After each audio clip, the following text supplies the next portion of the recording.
Korbid Thompson here on our YouTube page on the King James Radio Network, as this is our second episode of our Mets Rant series, where basically I'll just rant, and there's a lot to rant about when it comes to the Mets, but I'll just rant about, something or another involving the Mets.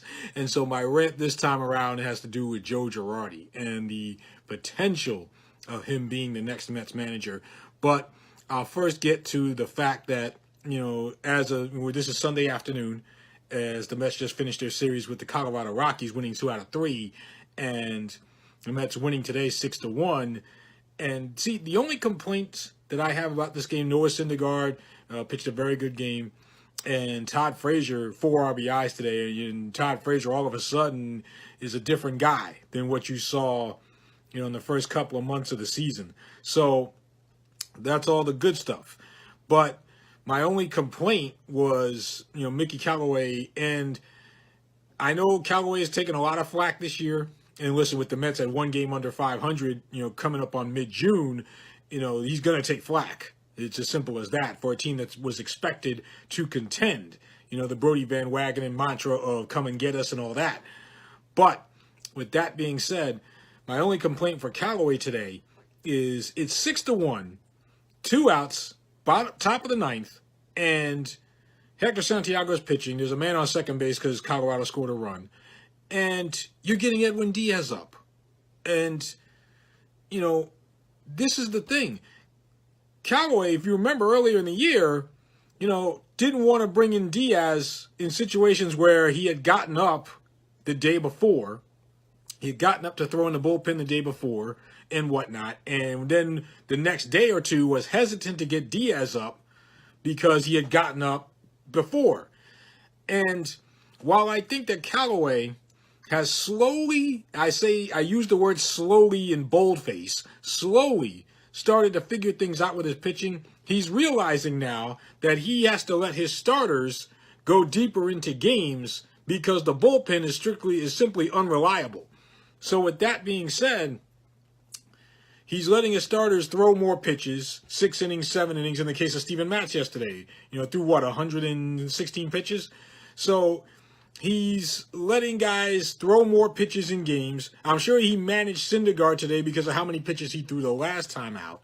So he's still managing it, but he's still overall, as a general tone, letting guys go deeper into games.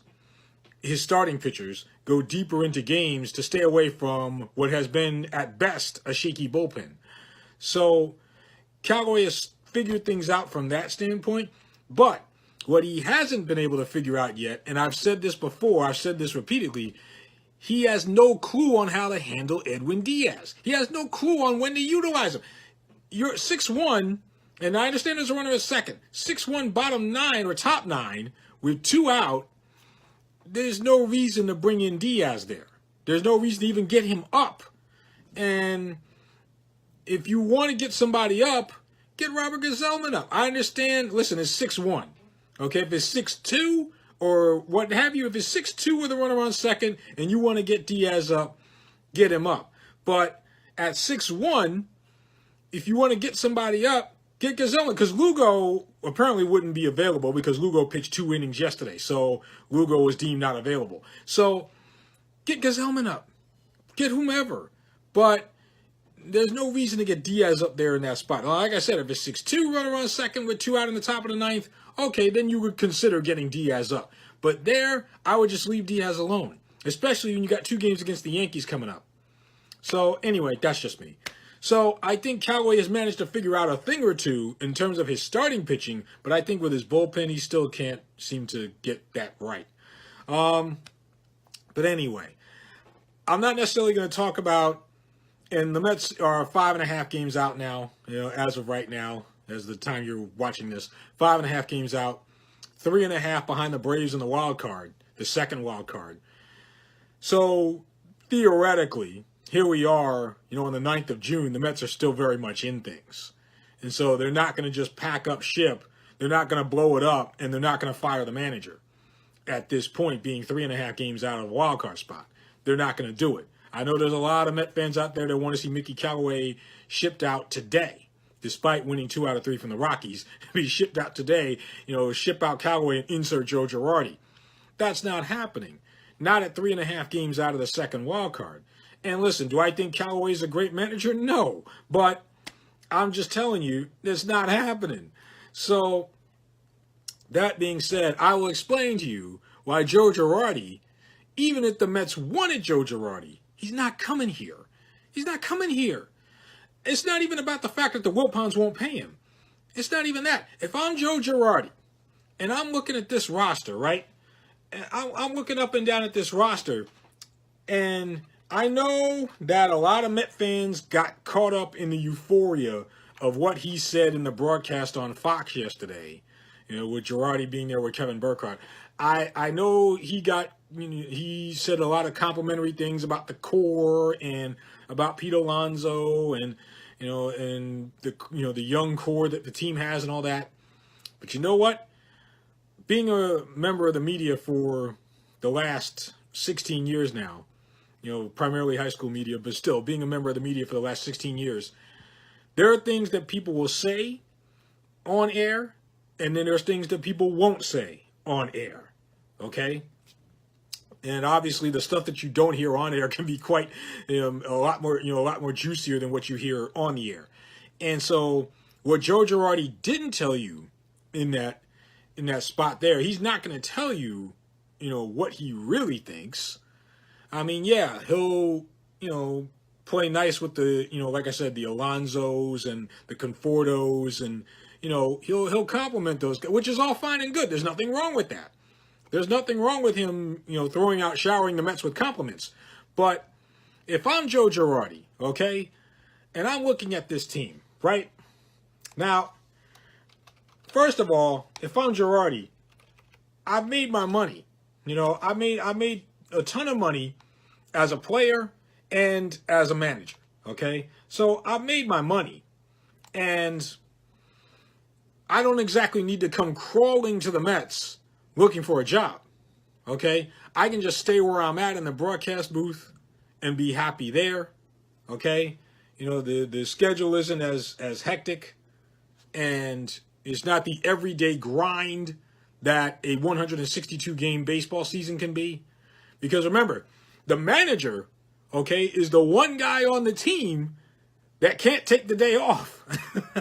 You can give your players a day off anytime you want, but the manager is the one guy on the team that can't take the day off. He's got to be there, unless there's some emergency or some situation that comes up. He's got to be there 162 games. Okay? The manager doesn't get a day off just to get a day off. So if I'm Joe Girardi, it's like, why would let's see, he's 54, so he's not that old. He's 54.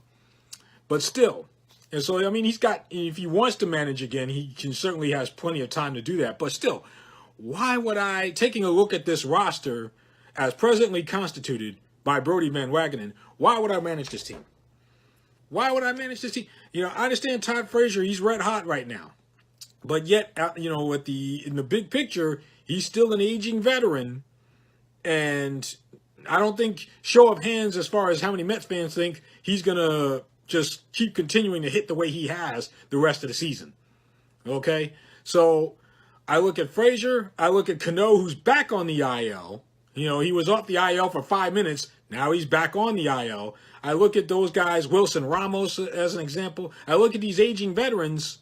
It's not exactly the core four of Derek Jeter, Andy Pettit, Jorge Posada, and Mariano Rivera. Girardi doesn't have those guys when he steps in here. Okay? So, like I said, if I'm him, yeah, you got, a tremendous talent in Alonso. And yeah, you have Conforto when he's on his game. He's as good as anybody. But, like I said, it's not exactly the core four. You certainly don't have a Mariano Rivera, much as I hate to admit this. You certainly don't have a Mariano Rivera sitting in your bullpen. So, if I'm Girardi, at bare minimum, I would want a true leadoff hitter, which the Mets don't have, a true center fielder, which the Mets don't have. While Nagaris is basically becoming a shell of what he used to be. So I don't have a true leadoff hitter. I don't have a true center fielder. I got, some aging veterans sprinkled throughout the course of this team. And, you know, I've got a fan base that is waiting for the other shoe to drop if I screw up. That's basically where you're at. And so if I'm Joe Girardi, I'm coming in on my terms and not the Mets. You know, but again, I don't think he's coming, okay? I think you look at the managers since Bobby Valentine left, you look at the managers that have come in and, you know, and managed the Mets. You look at who's come in since Valentine left. When did Valentine leave? Like 2000, I want to say 2003 probably. But you look at who's come in since then, and I'll see if I can pull it up here in a second. But you look at who's been around, and you can go from, you know, Jeff Torborg, Dallas Green, you know, all the way through. And it's not pretty. It's not, you know, so I'll tell you guys, let me see. I'll find it. I'll tell you guys in a second who the managers have been, you know, over the past almost 20 years for the Mets, right? So let's do that. I'll do that right now. Let me see. Since Bobby Valentine left, which was, you know, his last year was 2002, the Mets have had Art Howe. That was a wonderful experience. Willie Randolph, and listen, Willie won a division title with the Mets, okay, so he got them to Game 7 of the NLCS, but they crashed and burned the next 2 years. And so Jerry Manuel, who unfortunately didn't do a whole lot better than Willie did, and then there was Terry Collins. Now, if you remember, Terry Collins was not exactly a big-time manager when he came to the Mets, okay? You know, he spent time out in Anaheim, and if I'm correct, he was in Houston as well. So, yeah, he spent 3 years in Houston, 3 years in Anaheim, and, you know, at least in Houston, you know, he had a winning record. Anaheim, he did not. But he wasn't necessarily a big-time manager coming in. And he managed to find his groove, you know, at 2015 with the Mets. But before then, Terry Collins was just another manager. So my point is, you tell me in the last 15, 16 years, what big-time manager has wanted to come here? So that's another reason I don't see Joe Girardi coming here. So anyway, that's just my 2 cents. But now, you know, the Mets going, and so I think Mickey Callaway, regardless of whether Girardi wants to come or not, Callaway's going to be your manager until the end of the year. The Mets aren't firing him. I mentioned the factor about the wild card. They're 3.5 games out of the wild card.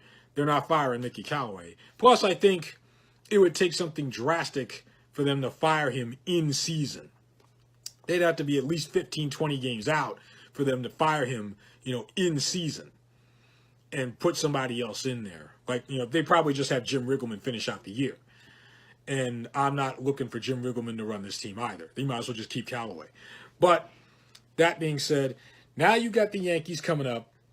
And, of course, as a Met fan, you know, one of the things you live for is to beat the Yankees. So, you know, Jason Vargas goes out and beats the Yankees. He'll be a legend. I don't know if he'll be Dave Malicki legend, but, you know, anyway. No, it'll be Vargas and then, you know, well, Vargas against Tanaka, right? So it'll be Vargas against Masahiro Tanaka. I know Paxton is pitching for the Yankees on Tuesday, and Zach Wheeler's going for the Mets. So Wheeler and none of the starting pitchers, none of the top 3 guys have had the years, you know, the year that they had last year. In Wheeler's case, the second half of last year, but none of those 3 guys have had quite the seasons that they had a year ago. But you hope that, especially with the start today, that Syndergaard has found himself a little bit. DeGrom, he'll fight through stuff for you.